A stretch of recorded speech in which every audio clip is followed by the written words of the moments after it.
आप 7 दिन के लिए समर्पण किए तो 7 दिन चुटकियों में बीत गए।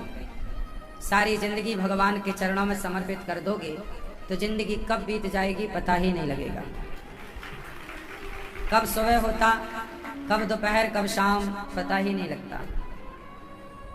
दिन बहुत बड़े लगते हैं कई बार, बोलो, लेकिन यहाँ का दिन बड़ा लगा। ऐसा लगा कि कट ही नहीं रहा है, कब कट गया पता ही नहीं चला। जबकि घर में आपका दिन नहीं गुजरता, कटता ही नहीं, बड़ा सा लगता है, क्योंकि उस समय आपका मन बाकी जगह लगता है।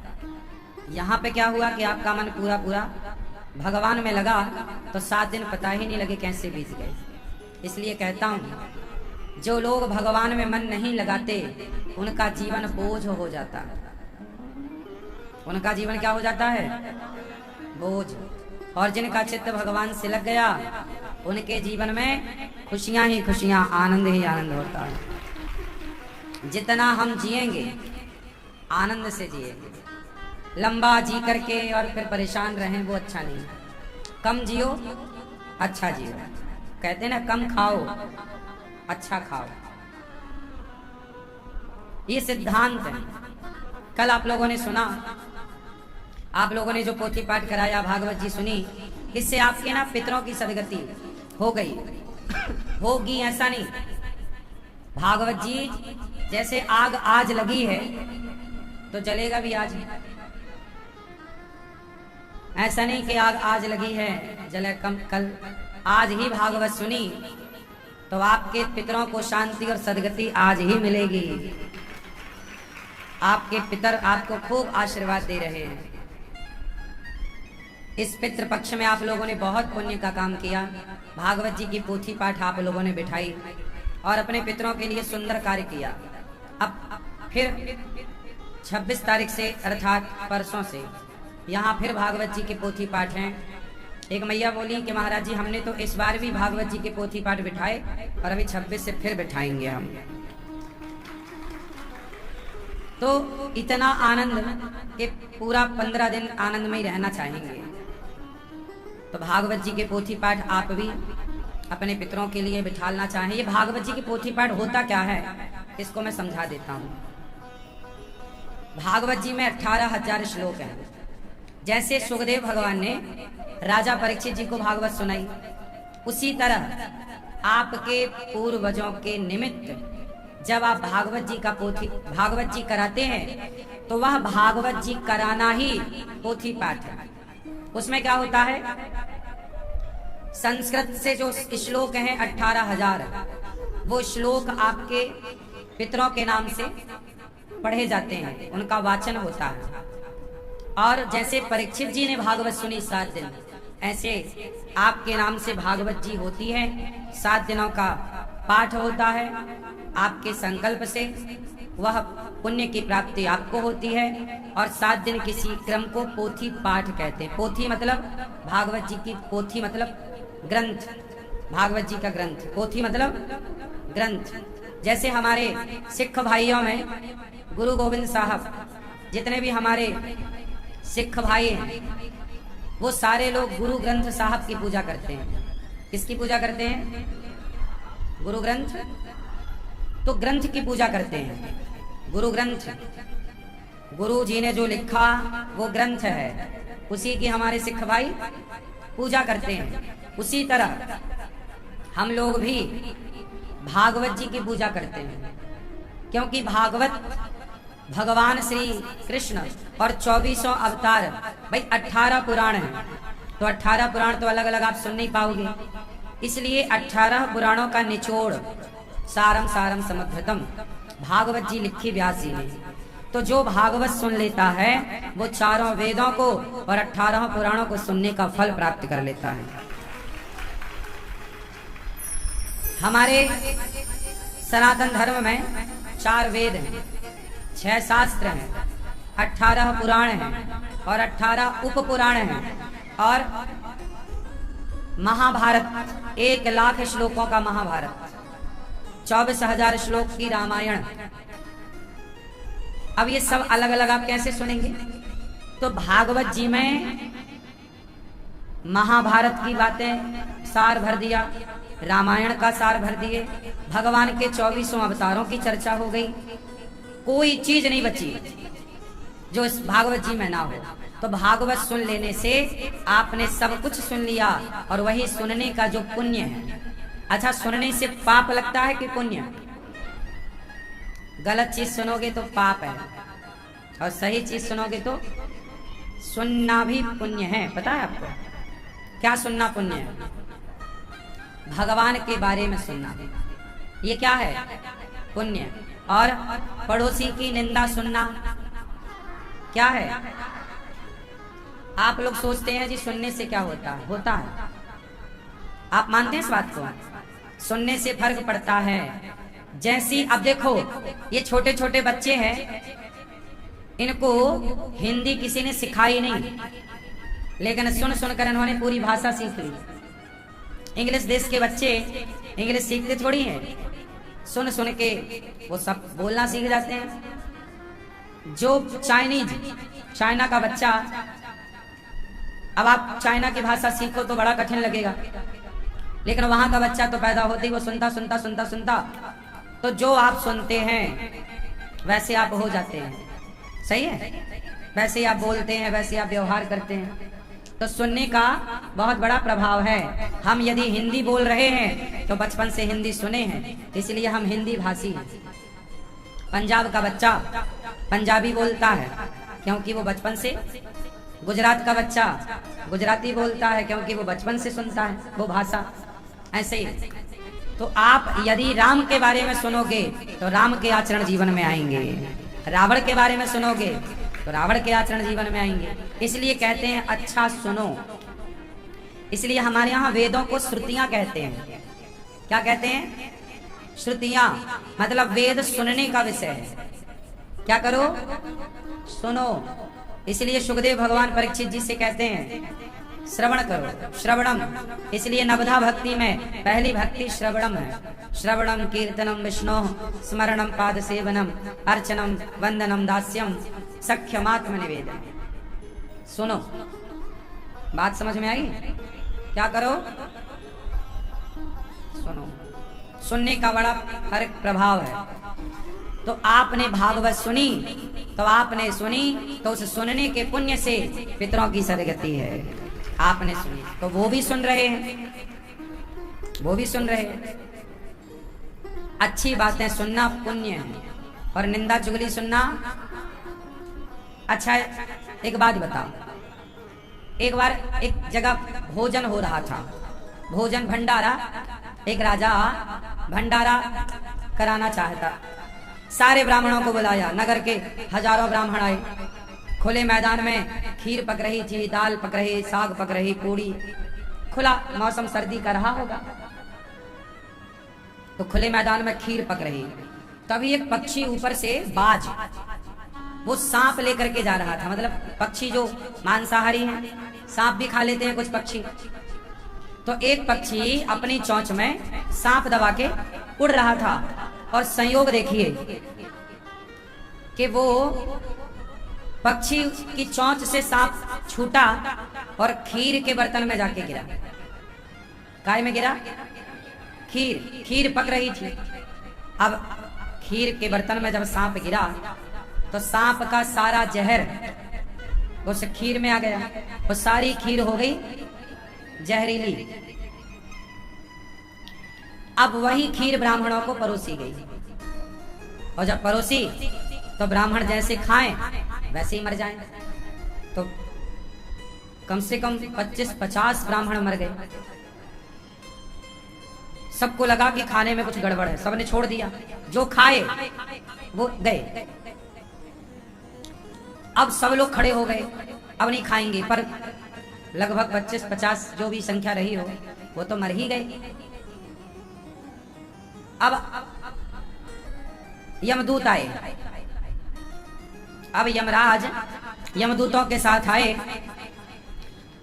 अब न्याय करना है कि वो ब्राह्मण जो मरे उनकी हत्या का जिम्मेदार कौन?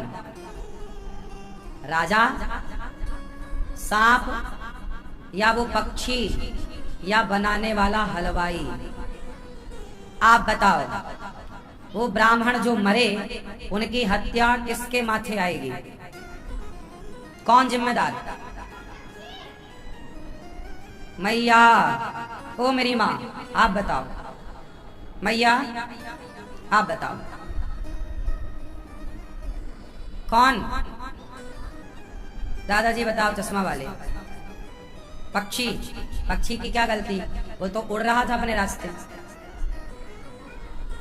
किसकी गलती? हाँ, बताओ गलती किसकी है? वो ब्राह्मणों की हत्या का पाप किसके माथे जाएगा? राजा। राजा की कोई गलती नहीं थी, बेचारे के कोई मारने का भाव थोड़ी था। वो तो सबको सम्मान से बुलाया ही था। उसका बिल्कुल।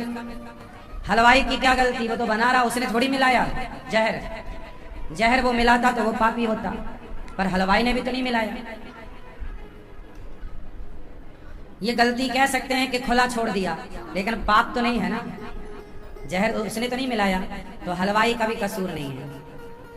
राजा का कोई अपराध नहीं, उसने तो कोई मारने के भाव से थोड़ी, तो राजा का भी कसूर नहीं। सांप। सांप का क्या दोष है? वो तो फंसा था उसकी चोंच में, वो तो जहां छोड़ेगा वहीं गिरेगा, और उसके अंदर तो जहर भरा ही रहता है। उसका सांप का भी दोष नहीं।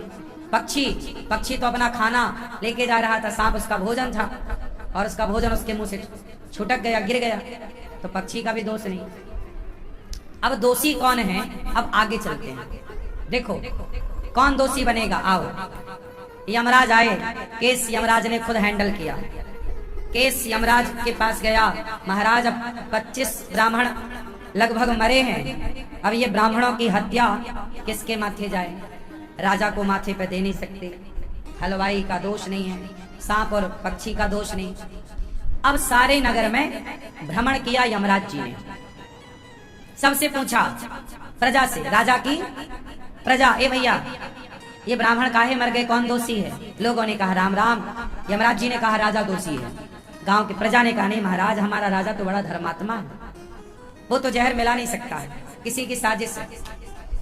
अच्छा, लोगों को तो यही लग रहा किसी ने मिलाया होगा, उन्हें बिल्कुल बात पूरी पता नहीं।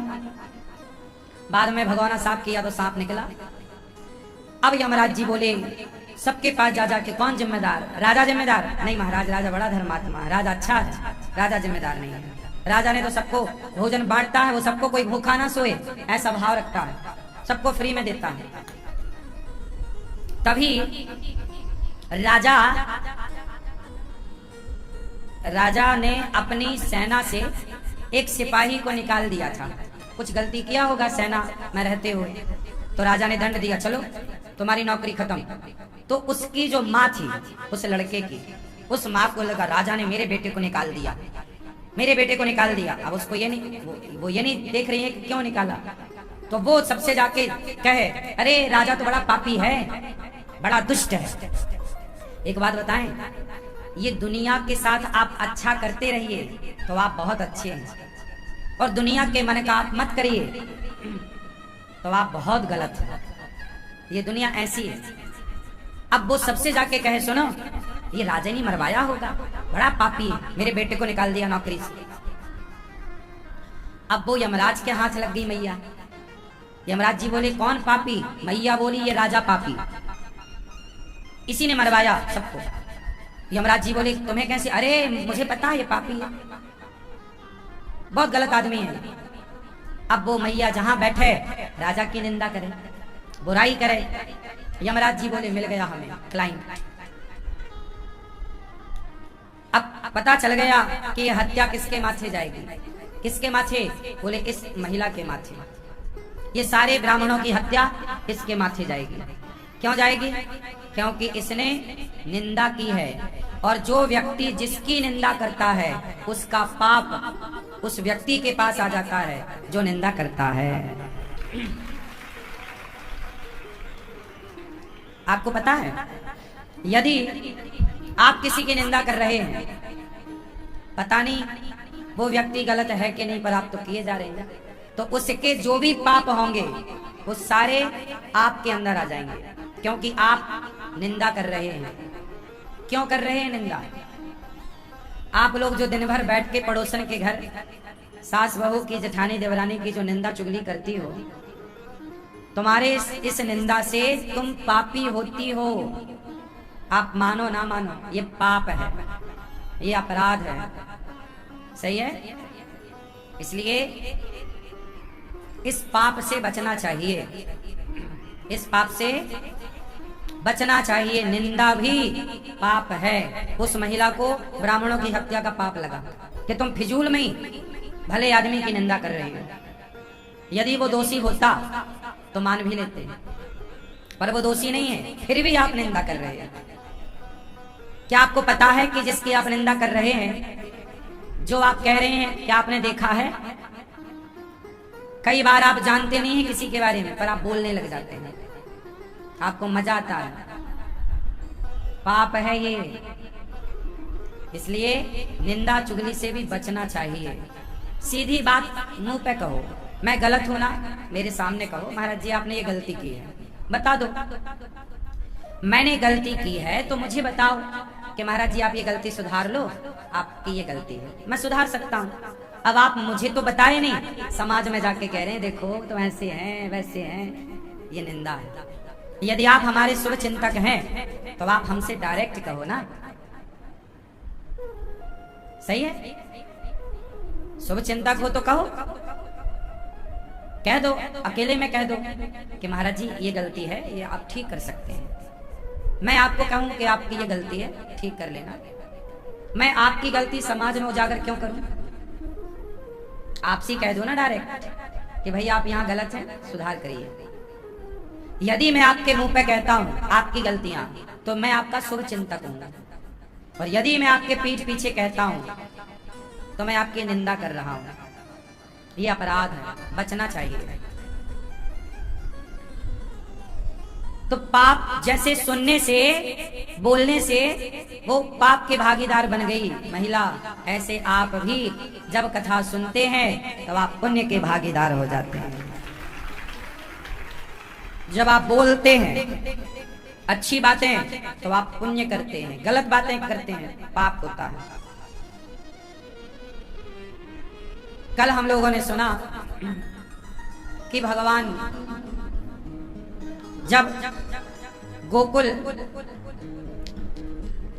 जब गोपियों को छोड़कर गए तो गोपियां भगवान की याद में रोई।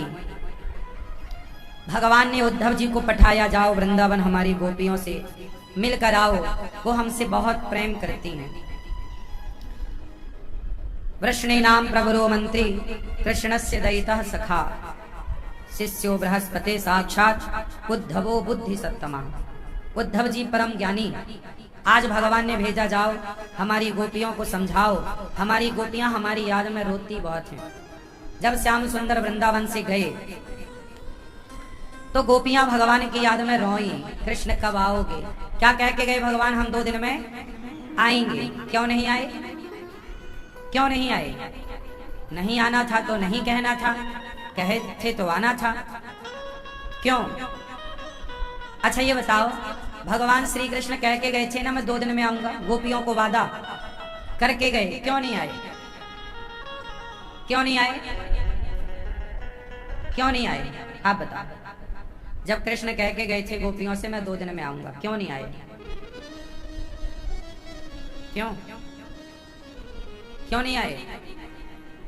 बोलो। क्या भगवान भी झूठ बोलते हैं? क्यों नहीं आए? क्योंकि मजबूरी थी।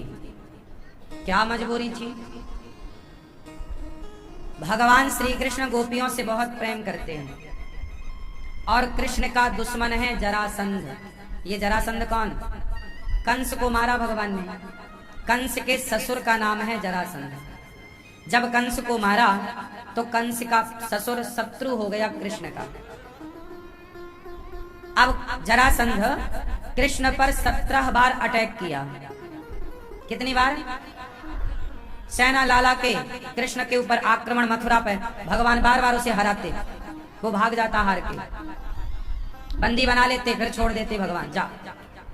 यदि उस जरासंध को पता लग जाता कि कृष्ण गोपियों से बहुत प्रेम करते हैं तो उसे मौका मिल जाता, फिर वो कृष्ण पर अटैक नहीं करता, कृष्ण की गोपियों पर, क्योंकि कमजोरी क्या है वो वहां अटैक करता। तो भगवान को भगवान जानते हैं कि गोपियां हमसे बहुत प्रेम करती हैं और भगवान भी करते हैं। जाके मिल सकते थे भगवान, नहीं मिले, पत्थर रखा दिल में। यदि मैंने आना जाना किया तो जरासंध को लगेगा कि गोपियां इसकी कमजोरी है। माता यशोदा को नुकसान पहुंचाता जरासंध, नंद बाबा को नुकसान पहुंचाता, कृष्ण के मित्रों को नुकसान पहुंचा सकता था, कुछ भी कर सकता। जरासंध बड़ा ताकतवर राजा था, इसलिए भगवान नहीं गए। कहा था आऊंगा, पर मेरे आने में आपका नुकसान हो सकता है, मेरे ना आने से आपका भला है, इसलिए प्रेम पत्थर रख के दिल में ना आने का डिसीजन, निर्णय लिया। ठीक है। अच्छा, भगवान ने उद्धव जी को भेजा, कहा घनश्याम ने उद्धव से वृंदावन जरा जाना, वहां की गोपियों को ज्ञान का कुछ तत्व समझाना। विरह की वेदना में वे सदा बेचैन रहती हैं, तड़प कर आह भरती हैं और रो रो कर ये कहती हैं। गोपियां कहती हैं, है प्रेम जगत में सार और कुछ सार नहीं। गोपियां सार किसे मानती हैं? प्रेम। प्रेम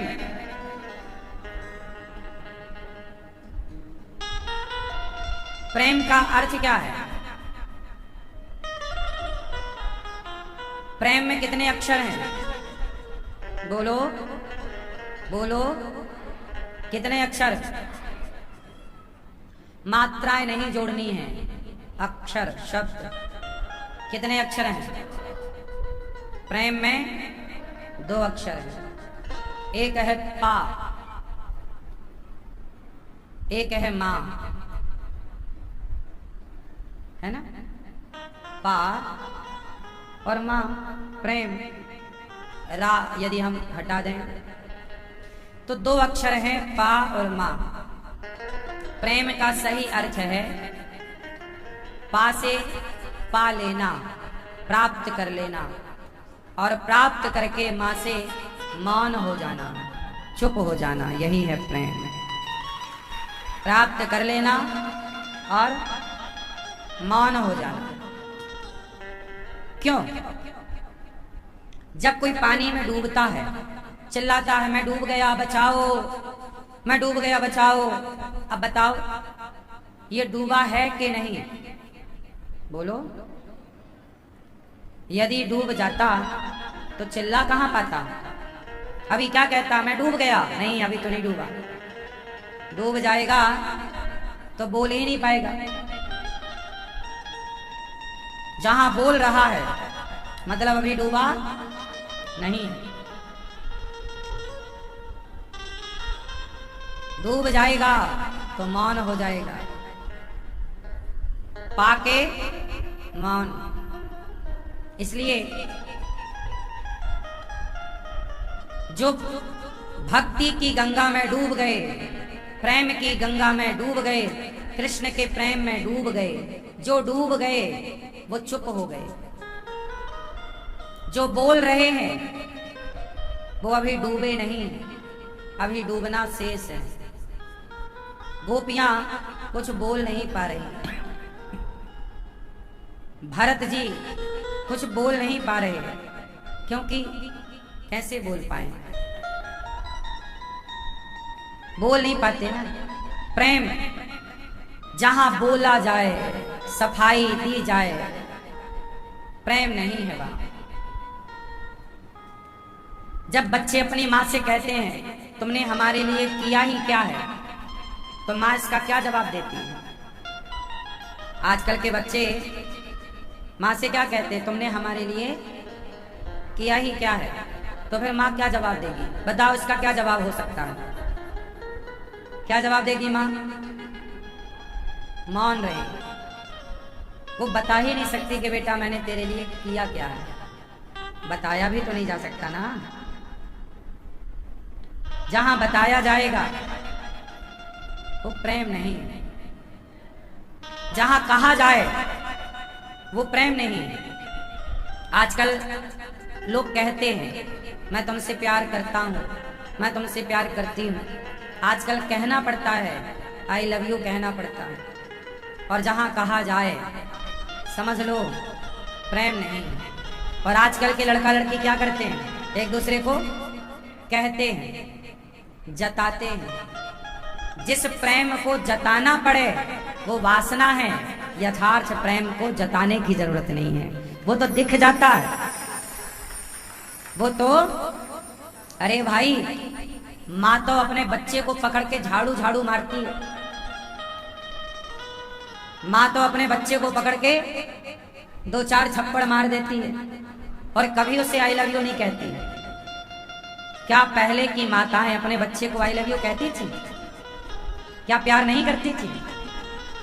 जहां प्रेम है वहां कहने की जरूरत पड़ी कहां? कहने की जरूरत तो वहां पड़ती है जहां कुछ है ही नहीं। पहले का प्रेम प्रेम था, भीतर से था, सब अंदर था। आजकल का केवल शब्दों में।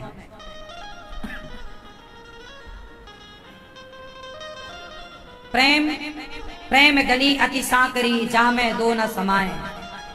जो प्रेम गली में आए नहीं वो प्रेम निभाना क्या जाने। हाँ, बड़ा कठिन है साहब।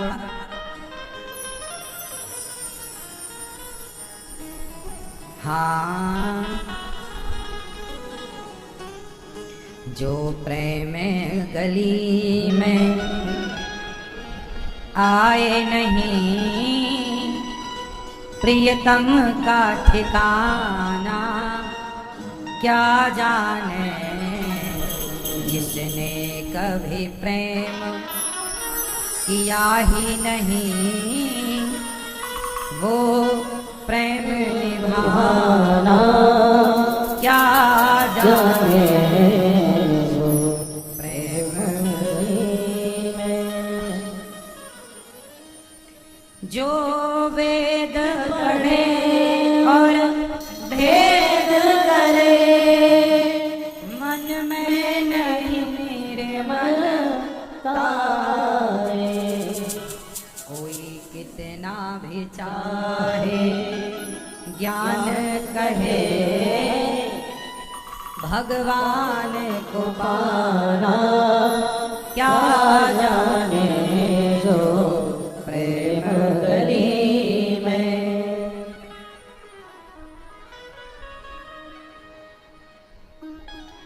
ये दुनिया गोरख धंधा है, ये दुनिया गोरख धंधा है। सब जग माया में अंधा है, सब जग माया में अंधा है। जिस अंधे ने प्रभु को देखा ही नहीं वो रूप बताना क्या जाने। जो प्रेम गली में जिस दिल में न पैदा दर्द हुआ, जिस दिल में न पैदा दर्द हुआ, वो पीर पराई क्या जाने। वो पीर पराई क्या जाने। मेरा है दीवानी मोहन की, मेरा है दीवानी मोहन के। संसार दीवाना क्या जाने। जो प्रेम गली में जो प्रेम गली में आए नहीं, प्रियतम का ठिकाना क्या जाने। प्रेम सबके बस की बात नहीं है। भगवान से प्रेम जब होगा तो प्रेम कैसा होता है? निश्चल, निष्काम। अच्छा ये बताओ, एक गुलाब का बगीचा, गुलाब खिले हुए हैं, आपको गुलाबों से प्रेम है, तब आप क्या करेंगे?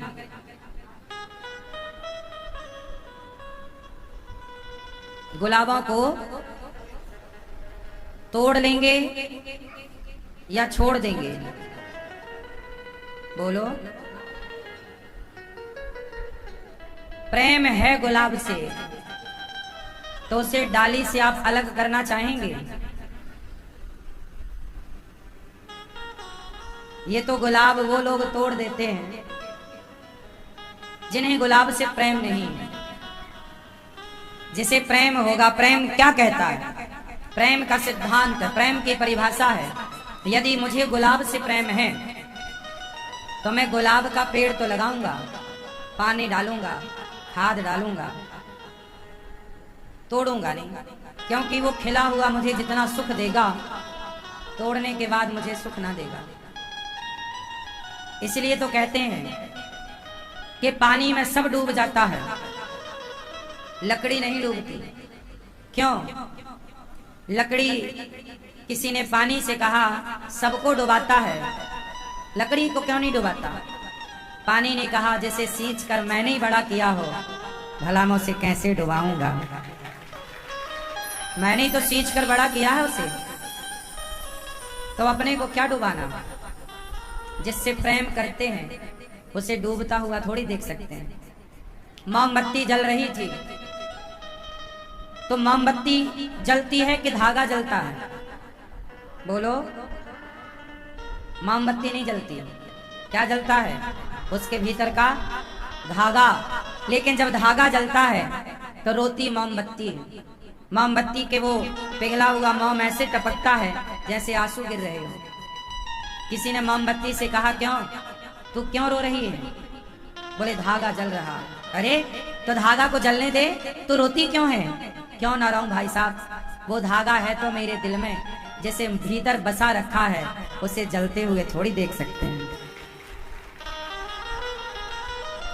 जिसे दिल में बसाया है उसे जलते हुए थोड़ी देख सकते हैं। ये मोमबत्ती का रोना है, क्या बताएं।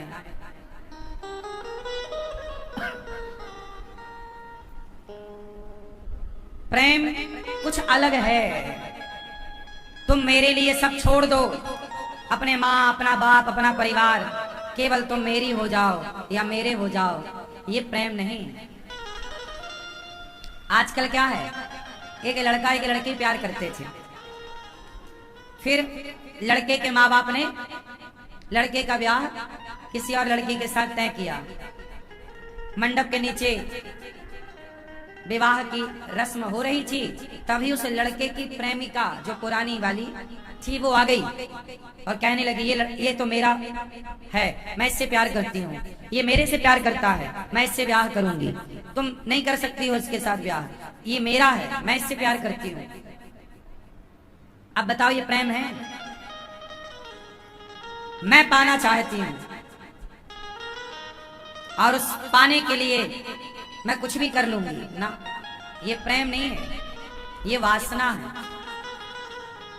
आजकल लड़का लड़की जो करते हैं आई लव यू खेलते हैं, इनके आई लव यू में जरा भी प्यार नहीं है, केवल शब्दों का जाल। जैसे मछुआरा मछली पकड़ने के लिए जाल फेंकता है, जैसे एक मछली पकड़ने वाला एक बंसी होती है, बंसी मतलब कांटा, उसको बंसी बोलते हैं गांव की भाषा में। एक कांटा होता है, उसमें मांस का टुकड़ा लगाता है और उसे पानी में डाल देता है। मछली को लगता है ये कोई मांस है, जाती है और उसके कांटा चुभ जाता है, फंस जाती है।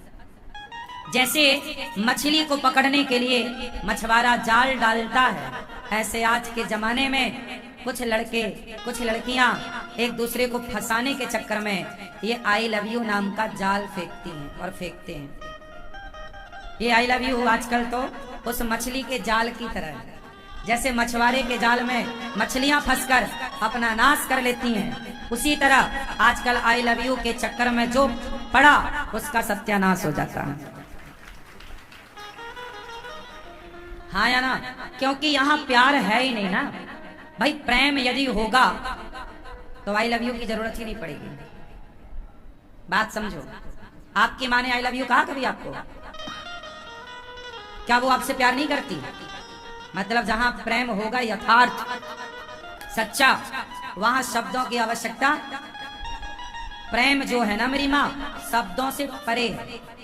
प्रेम एक एहसास है, प्रेम को महसूस किया जा सकता है। प्रेम को बयां करने का कोई शब्द नहीं बना हो तो बोल दो जरा, क्या है? कहो।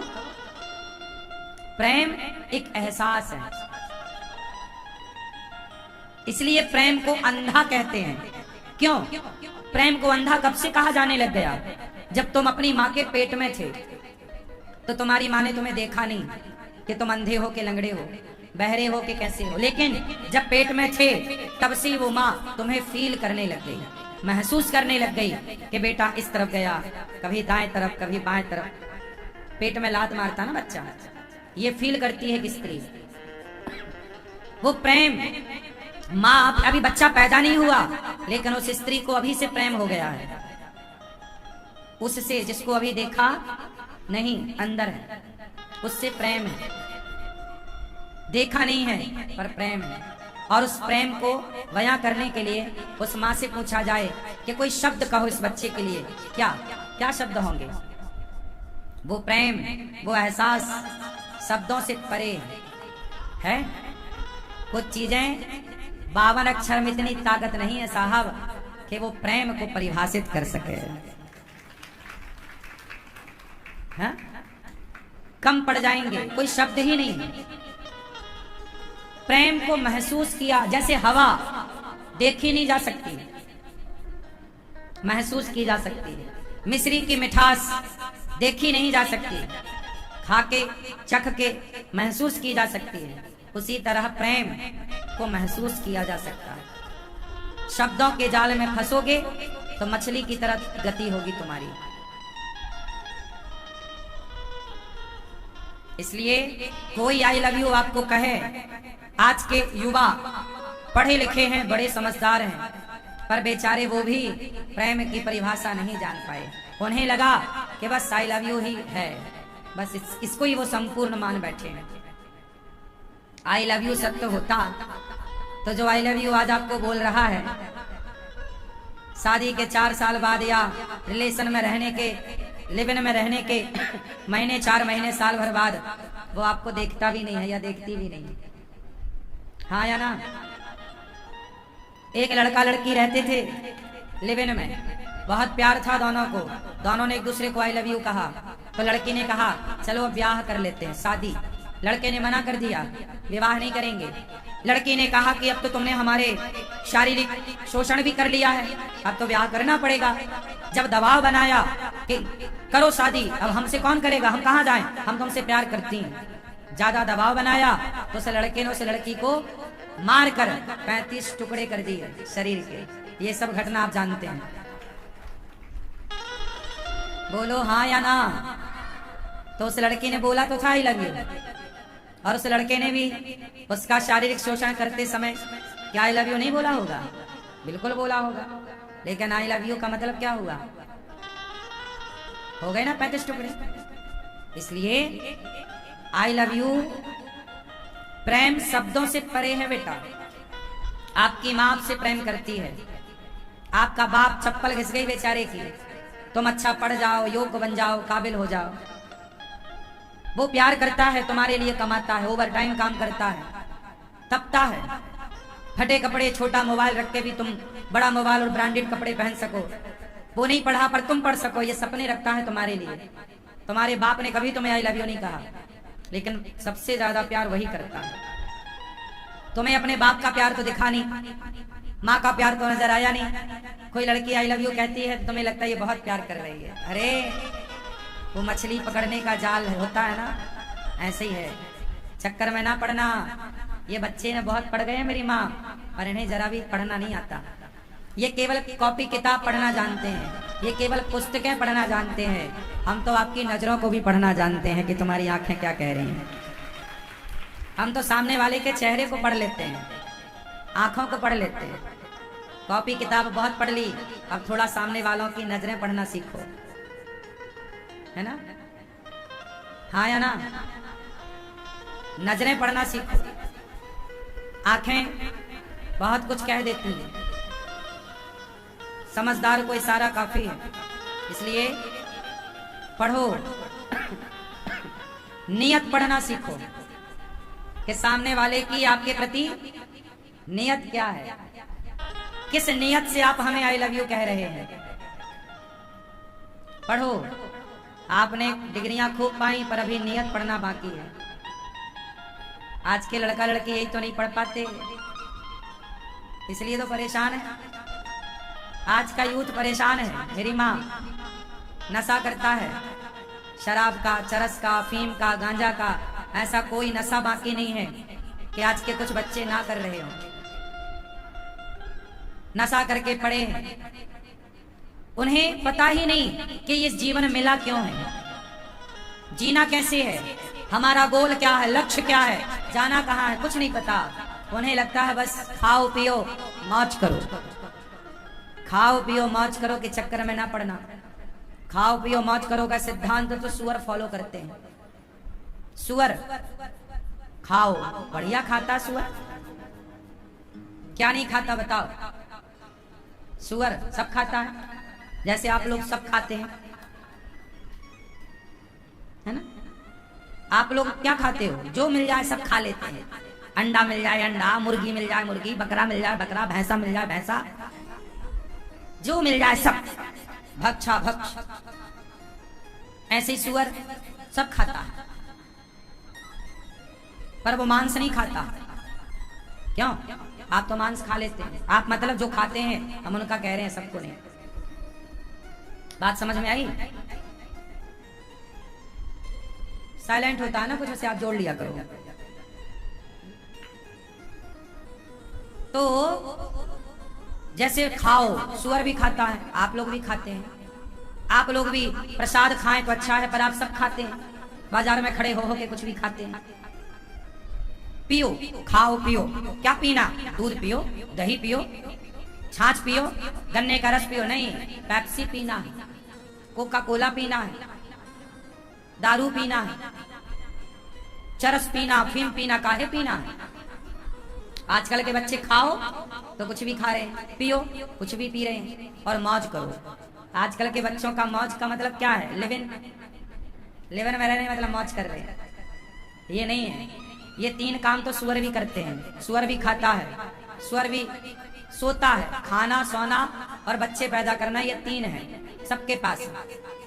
आप खाते हैं, कुत्ता बिल्ली खाते हैं, आप सोते हैं, कुत्ता बिल्ली सोते हैं, आप बच्चे पैदा करते हैं, कुत्ता बिल्ली बच्चे पैदा करते हैं। आपने कभी सोचा नहीं कि ईश्वर ने आपको मनुष्य क्यों बनाया है? बड़े भाग्य मानुष तन पावा। ये शरीर, कुत्ता और मनुष्य, कितना अंतर है। मनुष्य बुद्धिमान है, समझदार है, ध्यान कर सकता है, ईश्वर की आराधना कर सकता है, भलाई कर सकता है, दया कर सकता है, सेवा कर सकता है। कुत्ता इनमें से कुछ भी नहीं कर सकता। केवल कुत्ता तीन काम कर सकता है, खा सकता है, सो सकता है और बच्चे पैदा कर सकता है। और कुत्ता क्या कर सकता है? लेकिन आप समाज की सेवा कर सकते हैं, ध्यान लगा सकते हैं, उस परमात्मा को याद कर सकते हैं जिसने आपको ये मानव का शरीर दिया है। इसलिए आज के यूथ को ले आओ बाहर, भटकते हुए यूथ को। कहाँ लगा है? खाओ पियो मौज करो के सिद्धांत ही बदल दिए। खाओ, क्या खाओ? मैं बताता हूँ क्या करना है। खाओ, प्रसाद खाओ। क्या खाओ? पियो, चरणामृत पियो, चरणामृत पियो। भगवान को नहलाओ, चरणामृत। माँ का चरणामृत ले लो, गुरुजनों का चरणामृत ले लो, खाओ पियो, चरणामृत पियो और मौज करो। क्या मौज करो? 7 दिन आप कथा में मौज ही तो कर रहे हैं, यही तो मौज है। मौज ये है, अच्छी मौज। आप लोग 7 दिन क्या करें? खूब बढ़िया आनंद लिया, यही तो मौज है। इसे कहते हैं मौज। जो आपको धाम से जोड़ दे, अच्छी चीजों से जोड़ दे, वो मौज। जो भोगी विलासी बना दे, वो काहे की मौज। इसलिए भगवान से प्रेम करिए। क्या करिए? प्रेम और दिखावा नहीं। 2 चीजें होती हैं, पूजा और प्रेम। पूजा, बोलो पूजा, प्रेम। पूजा, प्रेम, दोनों में श्रेष्ठ क्या है? जोर से। आप भगवान की क्या करते हो? पूजा। करना क्या है? आप उलझे कहाँ हो? पूजा। पूजा आप क्या करते हो? भगवान को फूल चढ़ाते हो, जो पैसे चढ़ाते हो, भगवान को नारियल, अगरबत्ती। क्या इन सब की जरूरत है भगवान को? भगवान को ना इस पुष्प की जरूरत, ना तो अगरबत्ती की, ना तो पैसे की। कुछ भी मत चढ़ाओ भगवान को। फिर क्या चढ़ाएं? क्या चढ़ाएं? प्रेम कोई चढ़ाने की वस्तु है क्या? क्या चढ़ाओ? देखो, भगवान को शबरी माता ने क्या चढ़ाया? केवट ने कौन से फूल चढ़ाए राम के चरणों में? कितना रुपया दे दिया केवट ने? आप लोग समझते नहीं हैं भक्ति की परिभाषा। करने चले भक्ति, अरे समझ तो जाओ कि भक्ति का मूल सिद्धांत क्या है। भक्ति का मतलब वो नहीं है जो आज कुछ लोग कर रहे हैं। भक्ति का मतलब है, रामचरितमानस में लिखा है, राम ही केवल प्रेम प्यारा। भगवान को केवल प्रेम प्रिय है। क्या प्रिय है? प्रेम। पर आजकल प्रेम तो है नहीं। आपको भगवान से प्रेम है? बोलो कितना? चलो बताओ। जितना प्यार आपको अपने बेटे से है, या बेटी से है, या पति से है, या पत्नी से है, क्या इतना प्रेम? सच बताना, बिल्कुल अपने आप से बताओ और हमसे नहीं। जितना प्रेम आपका परिवार से है, पैसे से है, क्या इतना प्रेम भगवान से है? नहीं ना। आप करते रहो पूजा, प्रेम तो है नहीं। आपका पति पूजा आपकी करे, जय मेरी पत्नी, और फूल चढ़ाए, माला चढ़ाए, आपकी परिक्रमा लगाए और प्यार करे पड़ोसन से। पूजा करे आपकी और प्यार करे पड़ोसन से, आपको अच्छा लगेगा? क्यों मैया? उसकी पूजा से आप खुश हो जाएंगे? अरे मेरा पति मेरी पूजा करता है। पूजा तो तेरी करता है, प्यार पड़ोसन से करता है, तो आप खुश हो जाओगी। लेकिन आपका पति आपकी पूजा बिल्कुल नहीं करता, लेकिन आपसे प्रेम बहुत करता है, तो आप खुश हो कि नहीं? आप स्त्रियां हैं, आपको भी अपने पति से प्रेम चाहिए। आपका बेटा आपकी पूजा करे, लेकिन आपसे प्यार के 2 बातें भी ना करे, प्रेम ना करे, तो बेटे की पूजा से आप खुश होंगी? कोई संसार का व्यक्ति पूजा से खुश हो जाए तो बताओ, बोलो। क्या संसार, आप जितने यहाँ बैठे, आप बताओ, आपको कोई प्रेम ना करे और पूजा करे, तो चाहे आपका बेटा, आपका पति, आपकी पत्नी, आप खुश हैं? अरे पूजा से आप खुश नहीं हो पाए तो भगवान को क्या खुश कर लोगे पूजा से? आपको क्या चाहिए? बच्चे से आपका बेटा आपको क्या करे? मेरा बेटा मेरे को प्रेम करे, आदर करे, प्रेम करे, वो पूजा बिल्कुल ना करे मेरी, वो फूल ना चढ़ाए, वो मेरी परिक्रमा ना लगाए, लेकिन प्रेम से बातें करे, प्रेम तो करे, तो आप खुश हैं, हम खुश हैं। और लो भैया पूजा पूरी करे पर प्रेम ना करे, बिल्कुल कहा बिल्कुल ना माने।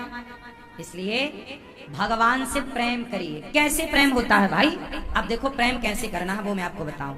अच्छा ये बताओ, आप अपने बेटे को मारती हो कई बार, तो जिस समय मार रही होती हो उस समय प्यार नहीं होता बच्चे पे?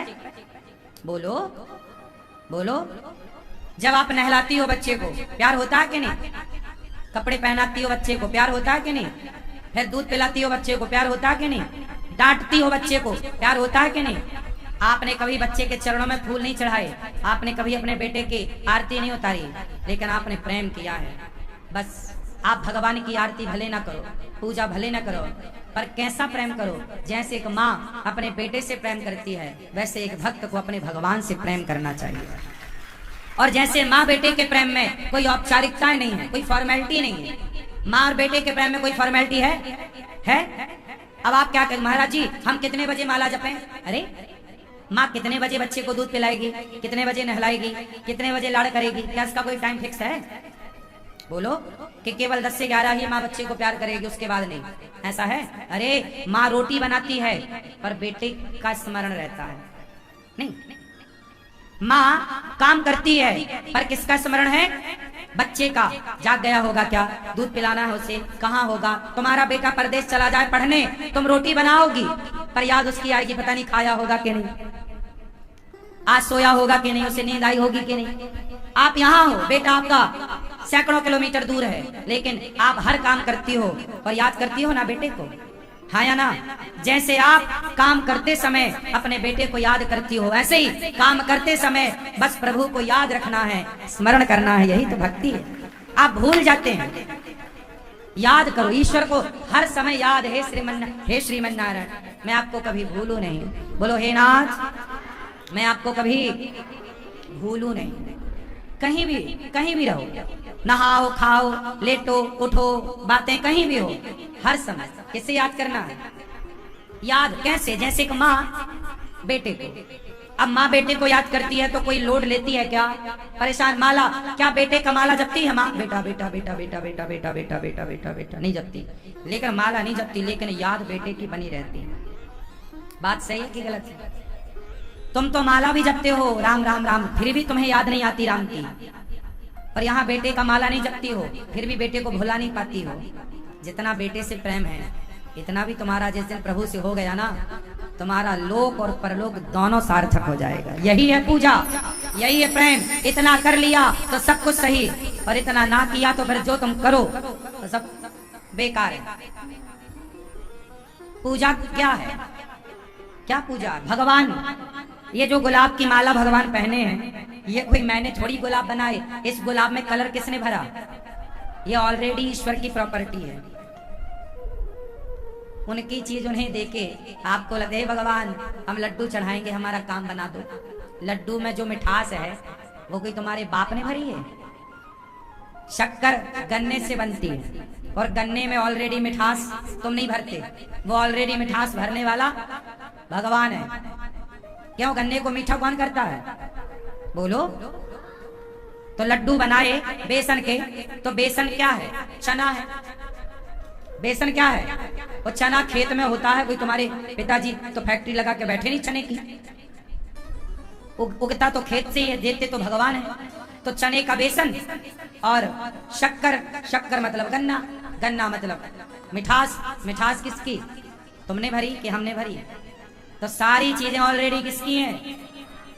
फिर तो तुम दे क्या रहे हो भगवान को? इसलिए भगवान से क्या करोगे? जोर से। कैसा?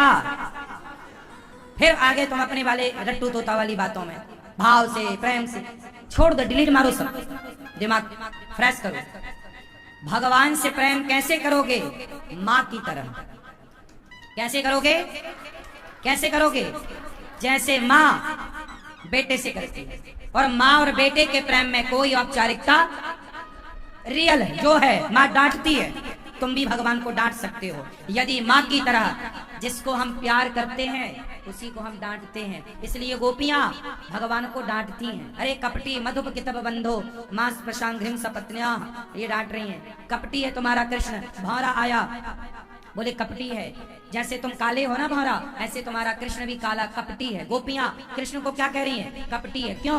प्रेम करती हैं। जहां प्रेम होगा वहां डांटने का अधिकार होगा। बोलो हाँ, बोलो हाँ। जहां प्रेम नहीं होगा वहां आप डांट के दिखाइए, किसी को झगड़ा हो जाएगा। इसलिए मेरी माँ, प्रेम करो, निष्काम निस्वार्थ। जैसे कि माँ का प्रेम बिल्कुल निष्काम है, पवित्र है, कोई जरा भी किंचित मात्र का कोई दोष नहीं है माँ के प्रेम में। ऐसे ही वाला करो ना मेरी माँ। आप ये समझो कि अच्छा बताओ आपके कितने बच्चे हैं? जिसके जितने हैं वो उतनी उंगलियां उठाएं। अधिकांश 2 वाले ज्यादा हैं। पुरानी अम्मा नहीं है क्या? मैया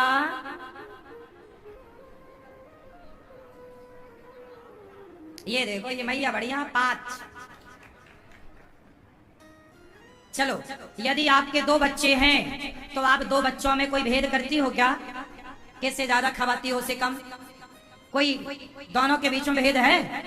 दोनों में बराबर। अच्छा ये बताओ, यदि आपका तीसरा बच्चा होता तो आप उससे प्यार करते कि नहीं?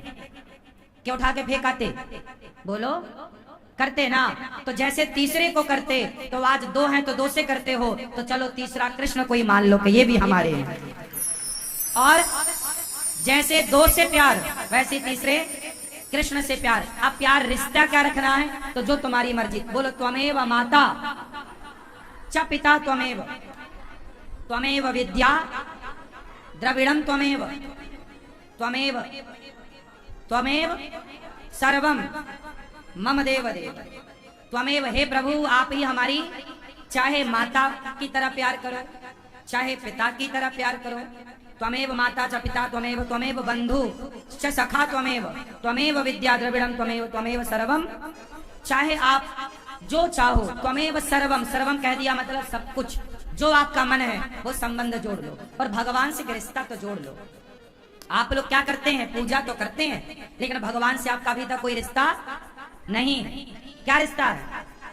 मैया बताओ, आपका भगवान से क्या रिश्ता है? हाँ,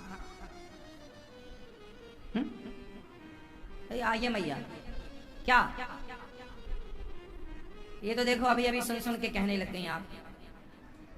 अभी इसके पहले तो खाली था खोपड़ी, बिल्कुल कोई रिश्ता आप लोग रखे ही नहीं। सच्चाई ये है, बस आप पूजा करते हैं। काय कौन से रिश्ते से कर रहे हैं पता ही नहीं। एक रिश्ता प्रॉपर होना चाहिए भगवान से। कोई संबंध, मेरा संबंध जानो। आप मेरे से पूछो, अनिरुद्धाचार्य जी, महाराज जी आपका क्या रिश्ता भगवान से? पूछो पूछो पूछो पूछो और पूछो। यहाँ वाली मैया ना पूछोगी मेरी माँ, और यहाँ वाली मैया, ओ पंचायती मैया, कहाँ झांक रही हो ऐसे ऐसे? हमारा भगवान से रिश्ता शुरू से, मैंने जब से होश संभाला तो मैंने अपने श्री राधा रानी को मैं माँ कहता हूँ। मेरी माँ राधा मेरी मात है, पिता मेरे घनश्याम। राधा माता है, सीता हमारी माता है, लक्ष्मी मैया हमारी, तो लक्ष्मी जी हमारी माता, और नारायण हमारे पिता हैं, राम हमारे पिता हैं, कृष्ण हमारे। और मैं सच्ची कहूं, मैं अपने माता पिता की तरह इनको प्यार करता हूं, भगवान की तरह नहीं करता। माता पिता की तरह बातें करता हूं, भगवान की। मैंने भगवान को देखा ही नहीं, मैं इन्हें माता पिता के रूप में स्वीकार करता हूं। तो मैं इन्हें क्या मानता हूं? माता पिता। आप मेरे माता हो, पिता हो, मैं आपका बच्चा हूं। अब आप चाहो तो पार लगाओ, चाहो तो डुबाओ, हम तो आपकी गोद में। हम जब यहाँ होते हैं वृंदावन में, हम चारों तरफ कहीं भी हों, हम ऐसा फील करते हैं कि हम भगवान की गोद में हैं। हर जगह ऐसा फील करते हैं कि हम भगवान की गोद में। हम भगवान को नहीं जानते, हम तो अपने इन माता पिता को जानते हैं। बिहारी जी हमारे पिता हैं, और राधा जी हमारी सिंपल। अब भगवान के चक्कर में मैं नहीं पड़ता। संबंध जोड़ लिया, उस रिश्ते को निभाना है बस, प्रपंच में नहीं।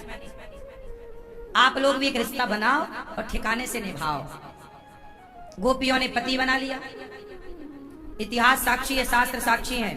बिना रिश्ते का कोई, मीराबाई ने रिश्ता बनाया क्या? मेरे तो गिरधर गोपाल, दूसरो ना कोई, मेरे पति हैं कृष्ण। ऐसे वर को क्या वरों जो जन्मे और मर जाए, मरिए वर गोपाल को मेरे चुनरो मर कर जाए। तो मीरा ने जोड़ा संबंध पति का, मेरे पति हैं।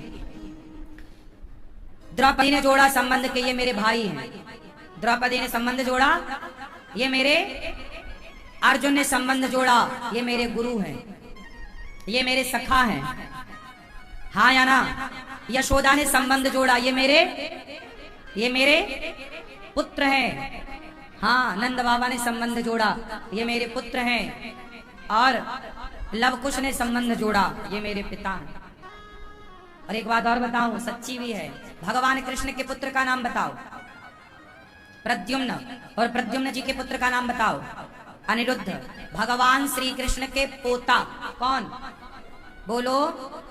वैसे भी हम लीगल रिश्ते से भगवान के पोते ही लगते हैं, हाँ? तो अनिरुद्ध भगवान के सगे पोते हैं, तो ये हमारे दादा और दादा पिता के समान है। दादा और पिता क्या अंतर है? क्यों? दादी माँ है और दादा, तो ये हमारे माता पिता।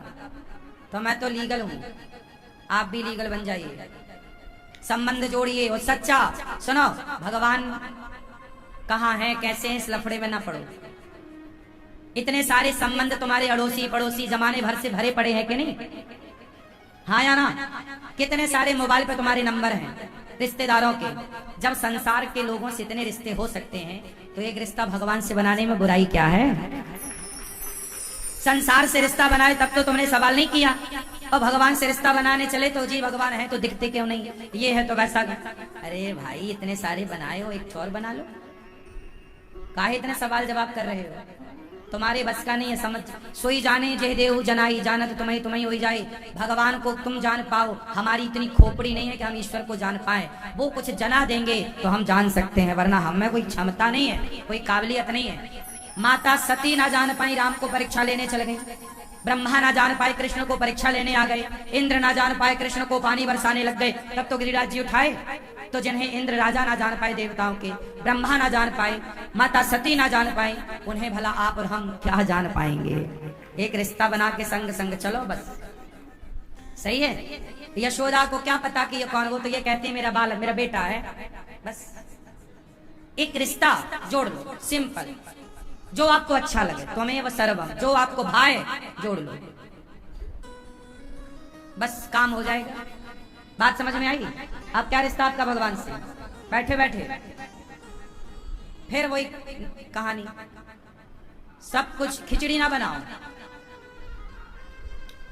अब जाना घर, ठंडे दिमाग से तय करना, हे भगवान आप हमारे सब कुछ हैं। ये तो ठीक है, सब कुछ तो है, लेकिन मैंने क्लियर किया ना कि मैं माता पिता मानता हूं। तो एक रिश्ता रखो, एक सब कुछ। ये तो बला टारने वाली बात होगी, ऐसे में उलझ जाएंगे, उलझना नहीं है। एक यशोदा माँ ने सब कुछ थोड़ी माना, कृष्ण को माना, आखिरी में वो सब कुछ है भगवान हमारे, लेकिन एक रिश्ता रखा प्रॉपर, ये मेरा बेटा है। मीराबाई ने एक रिश्ता रखा, ये मेरे पति हैं। द्रौपदी ने एक संबंध रखा, मेरा भाई कृष्ण।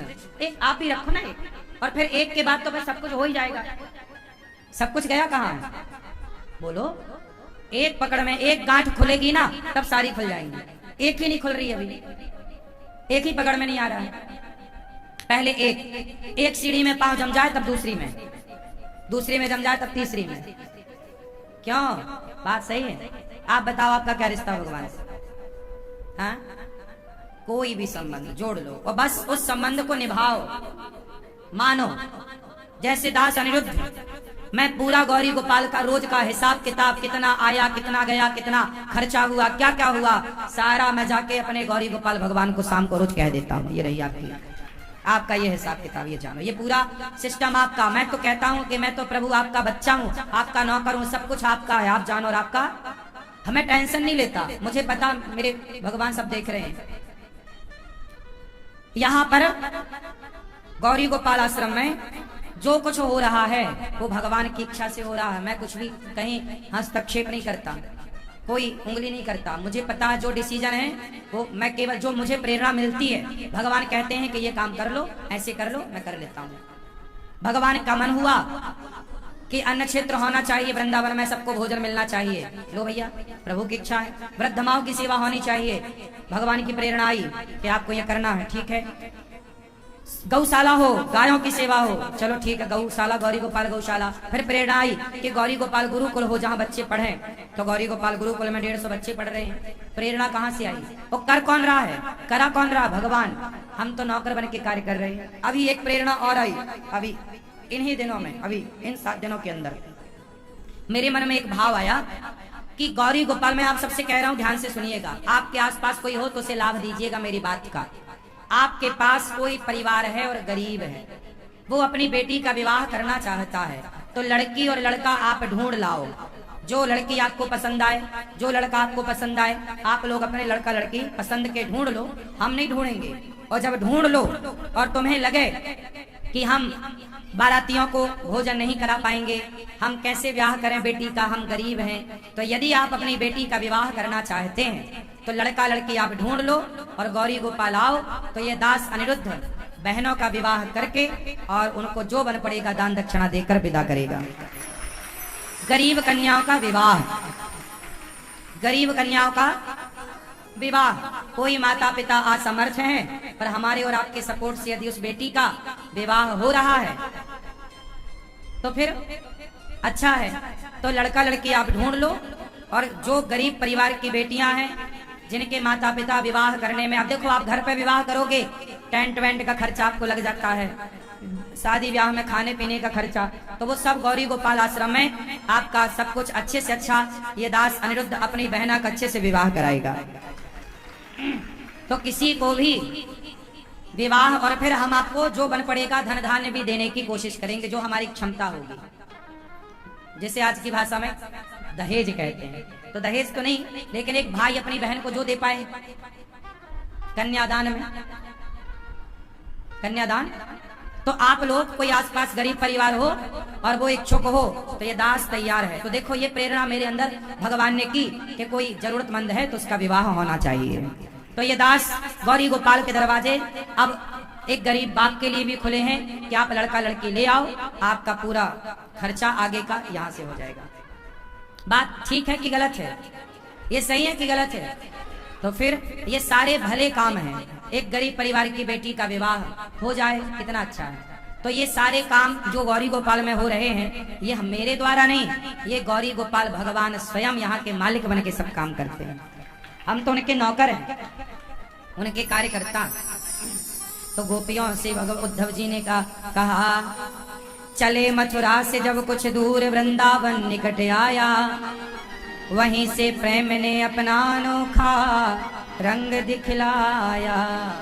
बिटप झुक कर ये कहते हैं इधर आओ इधर आओ, पपीहा कह रहा पी कहाँ ये भी तो बतलाओ। नदी यमुना की धारा शब्द हरिहर का सुनाती है, भ्रमर गुंजार से भी यही मधुर आवाज आती है प्रेम जगत में सार। फिर वही बात आ गई, प्रेम सार है, प्रेम कर लो तो काम बने, और वरना पूजा में उलझे रहो, फॉर्मेलिटी औपचारिकता में तो उलझे रहो। हमने तो रास्ता बता दिया, चलो मत चलो मर्जी आपकी। माँ यशोदा को समझाए उद्धव जी, गोपियों के प्रेम के आगे उद्धव जी खुद फीके पड़ गए। उद्धव जी का ज्ञान ना चला, प्रेम के आगे गोपियों के प्रेम में ऐसे रंगे 6 महीने तक रहे। ब्रज रज में लौटते हुए उद्धव जी गोपियों के पास कृष्ण को देखा। अच्छा, गोपियां और कृष्ण कोई अलग नहीं थे। उद्धव जैसे ज्ञानी के ज्ञान को समाप्त करने के लिए भगवान ने ये लीला रची। गोपियों से कृष्ण अलग थोड़ी थे या हैं, ये तो लीला है, ताकि वो ये दिखा सकें कि देखो प्रेम किसे कहते हैं। प्रेम को प्रकट करना था गोपियों के द्वारा, इसलिए ये लीला रची गई। राधा रानी को श्राप था कृष्ण से 100 साल का वियोग होगा, इसलिए भी ये लीला रची गई। फिर भगवान का दर्शन सबका, भगवान का दर्शन गोपियों के हृदय में उद्धव जी को हुआ। ब्रज रज में लौट कर उद्धव जी बोले मुझे लता पता बना दो। लता पता, वृंदावन की जो लता पता है कोई सामान्य पेड़ पौधे नहीं है, ये कोई साधु संत वृक्ष योनि में भजन कर रहे हैं धाम में। ये वृंदावन धाम कोई सामान्य नहीं है। आप बड़े पुण्यात्मा होंगे कि आपको 7 दिन के लिए बिहारी जी ने अपने धाम में स्थान दिया। ऐसे नहीं मिलता धाम। बड़े बड़े लोग तरसते तड़पते हैं कि हम धाम पहुंच जाएं, नहीं मिलता भैया। बिहारी जी की महफिल को तो बिहारी जी सजाते हैं, पर वृंदावन वही आते हैं जिन्हें बिहारी जी बुलाते हैं। धाम की बड़ी महिमा है। ये धाम को आप हल्के में मत लो। ये वृंदावन कैसा है, जैसा दिख रहा है वैसा नहीं है। आपको यहाँ जो दिखता है ना उससे बिल्कुल परे परे है वृंदावन। वृंदावन को समझने के लिए भाव चाहिए, फीलिंग चाहिए, प्रेम चाहिए। वृंदावन यहाँ का कुत्ता बिल्ली भी कोई सामान्य नहीं है, धाम का वास उसे मिला हुआ है। इसलिए वृंदावन देवताओं को भी दुर्लभ है। नाम रूप लीला धाम चार चीजें हैं। या तो भगवान के नाम का आश्रय लो, या रूप का चिंतन, लीला का ध्यान, लीला का स्मरण, लीला का गुणगान और धाम। और आप बड़े भाग्यशाली के नाम भी सुनने को मिल रहा भगवान का, रूप भी दर्शन करने का मौका मिला बिहारी जी का, लीला का गुणगान कर ही रहे हैं, सुन रहे हैं, और धाम में बैठे हैं। चारों मिल गए आपको।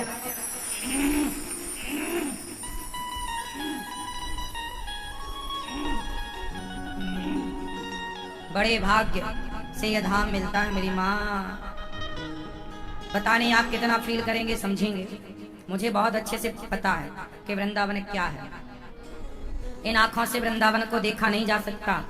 आप लोगों को यहाँ पता नहीं क्या नजर आता है, लेकिन जब प्रेम होगा तो कण कण में यहाँ कृष्ण और राधा ही राधा है, कृष्ण ही कृष्ण है। यहाँ कुछ भी नहीं होने के सिवा। वृंदावन मतलब बिहारी जी की गोद, भगवान की गोद है ये। वृंदावन मतलब भगवान की गोद में बैठे हैं हम लोग। उद्धव जैसे ज्ञानी चरणों में लेट करके प्रणाम करके गए। अच्छा एक बात बताएं, वृंदावन से ना कृष्ण कहीं गए ही नहीं। ये तो लीला है कि मथुरा गए और द्वारिका गए, ठीक है, एक रूप से गए, एक रूप से गए। आपको पता है यशोदा माँ के एक बेटा पैदा हुआ था। यशोदा माँ के क्या उत्पन्न हुआ? एक बेटी और एक बेटा। जब वसुदेव जी कृष्ण को लेकर आए तो कृष्ण को रखा यशोदा के पास और कन्या को लेकर के चले गए। ये तो आप जानते हो। कंस ने फिर पत्थर पर पटका, वो हाथ से छूट कर गई। पर इसके बीच में एक कथा और है, आप सुनना चाहो तो सुना दूं। यशोदा ने जुड़वा बच्चों को जन्म दिया था। एक कन्या थी, एक बालक था। यशोदा माँ के दो पुत्र हुए, दो बच्चे हुए, एक बेटी और एक। और वसुदेव जी आए देवकी के पुत्र लेकर, तो कन्या को लेकर गए। पर यशोदा का जो बेटा है और जो वसुदेव जी के बेटा है, तो देवकी का बेटा और यशोदा माँ के दोनों बेटों मिलकर एक हो गए। दोनों मिलकर, तो जो कन्या बची उसे तो वसुदेव जी लेकर चले गए। फिर क्या हुआ? फिर 10.5 साल तक वो एक ही रहे। 10.5 साल तक वो एक ही रहे। पर जब भगवान वृंदावन से मथुरा गए तो जो देवकी के पुत्र थे वो तो मथुरा चले गए, पर जो यशोदा पुत्र थे वो वृंदावन छोड़कर कहीं नहीं गए, कभी नहीं गए, वो कभी नहीं गए। इसलिए वृंदावन का कन्हैया बाल रूप में पूजा होती है। इसलिए वृंदावन के किसी मंदिर में आपने घंटा नहीं देखा होगा। किसी मंदिर में घंटा देखा? टन टन टन टन नहीं, कहीं देखा आपने? यहाँ बाल रूप की पूजा होती है, छोटे से कन्हैया। तो घंटे बजा के बच्चे को डिस्टर्ब नहीं करें, इसलिए कहीं मंदिर में यहाँ घंटा नहीं। यहाँ जितनी भी पूजा है बाल रूप की पूजा। बिहारी जी भी बाल रूप में है, राधा रमण जी बाल रूप में है, सारे सप्त देवालय यहाँ के बाल रूप में हैं। तो जो देवकी पुत्र हैं वो तो मथुरा गए और वो कंस को मारे और वो सुदर्शन उठाए, पर जो यशोदा पुत्र हैं वो सदा गोपियों के बीच रहकर, आज भी वृंदावन में रास होता है निधि वन में। कहाँ पे? आज भी राधा रानी का श्रृंगार वहां रखा जाता है, सुबह फैला मिलता है। ये बड़े बड़े न्यूज वाले भी आकर देख चुके हैं, ताला अपना लगा के सब क्लियर है। आज भी वहां सब रात को बंदर सब अपने से चले जाते हैं। रात को कोई रुकता नहीं है निधिवन जी में। सेवा कुंज निधिवन, आज भी यहाँ ये लीलाएं चलती हैं। तो द्वारिकाधीश तो चले गए द्वारिका, देवकी के पुत्र, पर जो यशोदा नंदन है। फिर आप कहोगे कि फिर ये गोपियों का रोना ये एक लीला थी, समाज को ये बताने के लिए कि भगवान को कैसे पाया जाए। तो भगवान के लिए तड़पना पड़ता है। जब आप गोपियों की तरह बनोगे तब आप भगवान की उस लीला में सम्मिलित हो जाओगे, भगवान को पाने के अधिकारी बनोगे। तो ईश्वर को प्राप्त करने के लिए एक मैसेज देना था कि ईश्वर को कैसी भक्ति करके पाए, तो गोपियों की तरह भक्ति करके पाए, अलग नहीं थे। तो ये एक बहुत बड़ा रहस्य है। मैंने आपको कहा कि देव यशोदा माँ के एक पुत्र भी हुआ था, जो दोनों मिलकर एक, मतलब एक समय भगवान दो रूपों में थे। एक समय भगवान दो रूपों में थे। एक द्वारिका वाले कृष्ण के रूप में और एक वृंदावन वाले बिहारी जी के रूप में। ऐसा है, इसलिए वृंदावन से कन्हैया कहीं गए नहीं, ऐसा वृंदावन की मान्यता है। यहाँ से कभी कभी प्रभु गए नहीं, लीला के लिए गए। और जो सुदर्शन उठाए वो देवकी पुत्र हैं। यशोदानंदन तो केवल ब्रजमंडल में ही सदा अपने भक्तों के बीच में रास लीला में रहते हैं। रास मतलब भक्तों का मिलन। आप अच्छी भक्ति कर लोगे तो भगवान अपनी उस रास लीला में आपको भी स्थान दे देंगे। और रास रचाएंगे मतलब मिलन होगा। कौन सा मिलन? जीवात्मा और परमात्मा का। रास का मतलब क्या है? मिलन। जैसे आपका और हमारा मिलन हो रहा है इस भागवत जी के माध्यम से, उसी तरह भक्त और भगवान का साक्षात्कार होना, ईश्वर का साक्षात्कार होना ही रास है। अब रास मतलब आप लोग सुनते होंगे, तुम करो तो रास लीला, हम करें तो कैरेक्टर ढीला।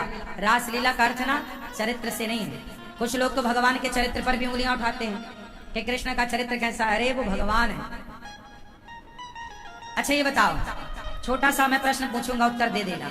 ये बताओ कि यदि कोई बूढ़ी माता कहती है कि बेटा अनिरुद्धाचार्य मैं तुझे गले से लगाना चाहती हूं, तो बताओ उस माँ का मन है कि वो मुझे गले लगाए, तो मुझे उस माँ के गले लगना चाहिए कि नहीं? बोलो। तो जब मैं गले लगूंगा उस माँ के, तो क्या मेरे गले मिलने में कोई पाप है? उसी तरह मीराबाई ने कहा कि प्रभु आप हमारे पति बनो। मीराबाई ने कहा कृष्ण को कि आप, मीरा ने किस रूप से भजा? पति। गोपियों ने किस रूप से भजा? तो जब भक्त कह रहा है कि आप हमारे पति बनो, तो भगवान को पति के रूप में मिलना चाहिए कि नहीं? यदि नहीं मिले तो फिर भक्त की इच्छा अधूरी हो गई। और भगवान कहते हैं कि भक्त के अंदर जो कामना है मैं उस भक्त की कामना पूरी करता हूं, चाहे वो कोई भी कामना। ध्रुव जी को राजा बनने की कामना थी, राजा बनाया। विभीषण को राजा बनने की कामना थी, राजा बनाया। सुग्रीव को राजा बनने की कामना थी, राजा बनाया। हनुमान जी को चरणों की सेवा की कामना थी, द्वार की कामना थी, तो तुम रखवारे द्वार पे बैठे हनुमान जी, राम द्वारे तुम रखवारे। शबरी की कामना कि राम मेरा दर्शन दे मुझे और मेरा संस्कार करें, शबरी मां पर कृपा हुई। जटायु की इच्छा कि राम के हाथों से मेरी चिता पे आग लगाई जाए, जटायु की इच्छा कि राम के हाथों मेरी चिता पे, बोलो, आई आग लगाई जाए। तो जटायु का अंतिम संस्कार राम जी ने किया। तो राम भगवान का धर्म है कि आप यदि उन्हें जो भाव से भज रहे हैं वो भाव से भगवान आपको मिले। तो जब भगवान को कोई पति के भाव से भजता है तो पति के भाव में मिलते हैं, इसमें बुराई। अब लोग कहते हैं कि कृष्ण की इतनी सारी पत्नियां क्यों, 16,108 विवाह क्यों? अरे भाई, सतयुग जब राम आए तो राम से विवाह करना चाहते थे बहुत लोग। माता सीता का विवाह तो राम जी से हो गया, लेकिन माता सीता के अतिरिक्त और भी स्त्रियां थीं जो राम जी से विवाह करना चाहती थी। क्या आप बता सकते हैं उनमें से कौन दूसरी स्त्री थी? जानते हैं? दूसरी स्त्री थी वेदवती। कौन? और तीसरी स्त्री थी माता, वो आप पूजा करते हैं ना माता रानी की, सबसे ऊपर वैष्णवी मैया। वैष्णवी मैया भी राम जी से विवाह करना चाहती हैं, पता है आपको? जो वैष्णव मैया है, वैष्णवी मैया, वैष्णव देवी, वैष्णवी मैया भी चाहती हैं कि मैं राम से विवाह करूं। और कहा, राम जी से प्रस्ताव रखा कि आप हमसे विवाह करो। ये उस समय की बात है जब राम जी वनवास में थे, तो जंगल में मिल गई। तो राम जी बोले कि जब मैं रावण को मार कर आऊंगा, यदि आपने मुझे पहचान लिया तो मैं आपसे विवाह कर लूंगा। तो राम जी रूप बदल कर आए, वैष्णवी मैया पहचान ना पाई, चाहती थी। तब राम जी से बोला कि आप मेरे से विवाह नहीं करोगे। तब भगवान बोले कि मैं कलयुग में अवतार लूंगा, कल की बनकर, तब मैं आपसे विवाह करूंगा, तब तक आप इंतजार करो। तो वैष्णवी मैया तब से राम के इंतजार में है। कलयुग के अंत में कल की भगवान से माँ वैष्णव का विवाह होगा। तो राम जी तो एक है ना, पर विवाह तो करना बहुत लोग चाहते हैं। तो सारे विवाह तो त्रेता में नहीं हो सकते थे ना, बोलो। इसलिए जो त्रेता की वेटिंग लिस्ट थी वो फिर द्वापर में आई गोपियां बनकर, और कृष्ण बनकर आए राम। तो एक साथ भगवान ने विवाह किया सबसे कि एक जन्म में ही सबका विवाह करके सबकी इच्छाएं पूरी हो जाएंगी। सबकी इच्छा है कि हम इनके पति, हम इनकी पत्नी बने। तो भगवान सबकी कामना पूरी करते हैं। नहीं मैया, नहीं समझ में आया? आपकी भी इच्छा है कि हम भगवान की पत्नी बन जाएं, तो आपको भी कभी भगवान मौका दे देंगे। बस प्रेम सच्चा हो, भक्ति हो, आपको पुत्र भाव है तो कभी आपको भी भगवान यशोदा बना देंगे। ये तो नित्य लीला है। भगवान की लीलाएं अखंड चल रही हैं, आज भी चल रही हैं। कहीं इतना बड़ा ब्रह्मांड है, ऐसी पृथ्वियां ना जाने कितनी है। आज यहाँ लीला पूरी हुई, दूसरी पृथ्वी में वही लीला चालू है, वहां भी चारों युग चल रहे हैं। भगवान के तो रोम रोम में ऐसे कितने ब्रह्मांड। अब तो विज्ञान ने भी सिद्ध कर दिया कि ऐसी पृथ्वियां, ऐसी गैलेक्सी, ऐसी आकाश गंगाएं और ना जाने कितनी है। कितनी आकाश गंगाएं हैं, कोई पार नहीं है। तो ब्रह्मांड निकाया निर्मित माया रोम रोम प्रतिवेद कहें, अनेक रूप रूपाए भगवान की लीला है। कोई पार पाना बहुत आसान नहीं है। तो भगवान ने इतने सारे विवाह किए। समझ में आई बात? क्यों किए? क्योंकि भगवान नित्य लीला करते हैं। रास कोई सामान्य लीला नहीं है, मिलन है भक्त और भगवान का। भगवान का पहला विवाह माता रुक्मणी जी से हुआ, दूसरा विवाह भगवान का जाम्बवंत जी की बेटी जाम्बवती से, तीसरा विवाह सत्यभामा जी, चौथा यमुना जी, पांचवा मित्रविंदा, छठवा सत्या, सातवां भद्रा, आठवां लक्ष्मणा। भौमासुर को मार के 16,100 कन्याओं को बंदी भौमासुर ने बनाया, उसके जेल से मुक्त किया। उन कन्याओं से कहा कि अपने अपने घर जाओ। कहा प्रभु आपके सिवा में कोई स्वीकार नहीं करेगा। विवाह किया, टोटल विवाह हो गए 16,000 वेद की ऋचाएं हैं, 108 उपनिषद हैं। तो वेद की ऋचाओं से अर्थात वेद मंत्र भी भगवान से कहते हैं कि हमें पत्नी के रूप में स्वीकार करो। जैसे शंकर जी कहते हैं कि प्रभु हमें भी गोपी के रूप में स्वीकार कर लो। और शंकर जी क्या बनकर आए? बोलो। हाँ, कृष्ण किनको स्वीकार करते हैं? जो गोपियों की तरह प्रेम करे, वो गोपी भाव। गौ मतलब इंद्रियां, पी मतलब पीना। जिन्होंने अपने भीतर की वासनाओं को समाप्त कर दिया हो, उसका नाम गोपी है। शंकर जी भी गोपी बनकर आए, भगवान ने स्वीकार कर लिया गोपी के रूप में। ऐसे ही भगवान ऐसे करते हैं, लीला है। तो भगवान 16,108 विवाह की। आप में से किसी को ऐतराज है क्या कि भगवान ने इतने सारे विवाह क्यों किए? मैंने मजबूरी बता दी कि भाई भगवान तो सबके पति है, और 16,108 नहीं, चर अचर प्रत्येक प्राणी। बताओ आपके अंदर प्राण है कि नहीं? तुम हो एक अगोचर, सबके प्राण पति। पति का अर्थ क्या होता है? आप बताओ पति का मतलब क्या होता है?